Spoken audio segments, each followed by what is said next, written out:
I'm going to talk to you all today about how climatic variability can explain where Grasshopper Sparrows choose to breed each year. So first we'll start with a kind of backyard example. Let's say you have robins that breed nest in your yard every year. You might find yourself wondering whether these are the same robins that are coming back every year, whether they're being site faithful, or if they're different robins every year that just happen to be breeding in your yard. For some species and some systems, this is a pretty easy answer. In shrubland and forest birds, they're pretty site faithful. They tend to return to the same place every year. And this is largely determined by their nest success. So if they're successful in a given spot in a given year, they're likely to come back to that same spot. And this makes sense because this way they can kind of save on energy. They don't have to waste a lot of energy to find a new place to breed every year. But this doesn't seem to be true for birds in every system. So in grasslands, for example, grassland birds tend to have much lower site fidelity. It can be as low as 2% in some species like Sprague's pipits. And this generally does not seem to be due to nest success. So even if they're successful in a given year, they won't necessarily return to the same place next year. And so what we want to know is kind of if they're not making these decisions based on nest success, and if they're not necessarily returning to the same place, where are they going and why? And to answer this question, we focused on a single species, on Grasshopper Sparrows, which are a really common breeding species in the Great Plains. And we know that they have a high propensity for dispersal, so they're really likely to kind of move around. And we also have data from a single site from Conserve Prairie that shows that abundance varies greatly between years. So this kind of, one of the common explanations for why grassland birds have low site fidelity is because of habitat loss and habitat fragmentation. And so if there's this much variation at a single site, this kind of suggests that there's at least something else going on because the habitat at this single site isn't changing that much between years. And so we wanted to know what else might be causing this high amount of difference in abundance between years for Grasshopper Sparrows. One potential explanation is weather. I'm sure a lot of you are aware, the Great Plains are really climatically variable. One day it can be really cold and rainy, next day it can be really hot and sunny. And there's also a lot of variation between years. And we think this interannual variation in weather might be affecting where Grasshopper Sparrows choose to breed, because if the same site isn't going to be the same every year, it makes sense not to come back to it. And we know that weather does affect them at some parts of their annual cycle. So their overwinter survival, they winter in Mexico and southern United States, and their overwinter survival is pretty low for grassland birds. And it's largely determined by weather. So you can see on this graph, the survival probability goes down as the weekly minimum temperature goes down. So the colder it is, the more birds die. And so we know weather does affect them at some parts of their annual cycle, but we want to know how it affects them at other parts. And so we had a few main hypotheses for this. The first, related to that last slide, is mortality. If birds die over the winter, they obviously can't return to the same place to breed because they're dead. And because of this, we hypothesized that there'd be lower abundance on the breeding grounds when the temperatures on the winter grounds are lower because there aren't as many birds to return. It can also affect them directly via movement decisions. So for this, birds choose whether to settle based on the climatic conditions during migration.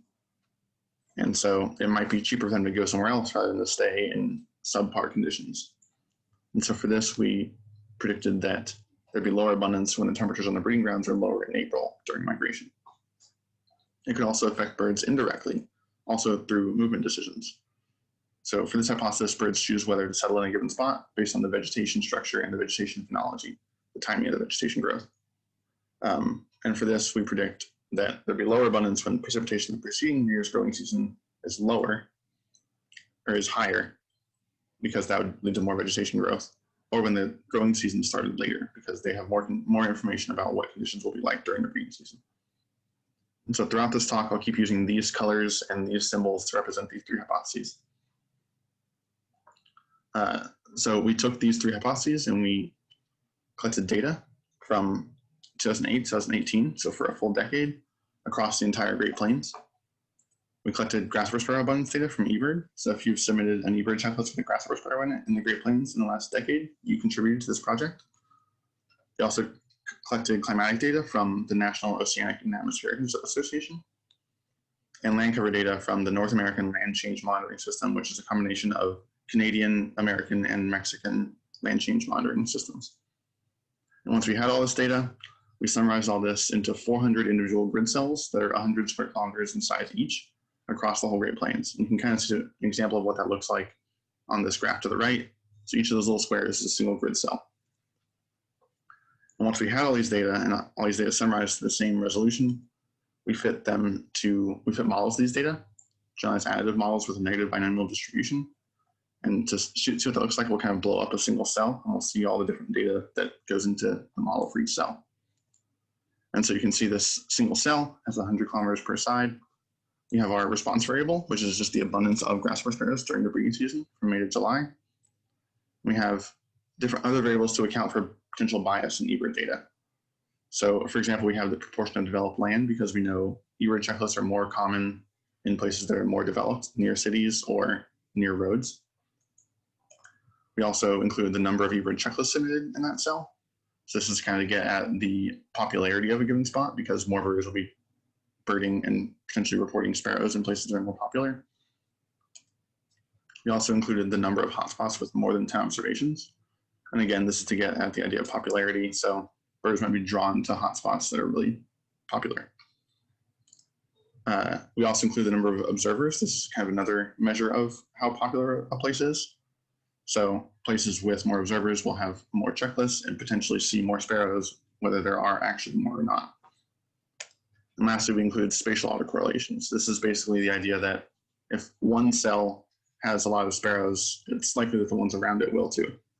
So we want to account for that so that we can get a picture of where sparrows are breeding across the entire Great Plains.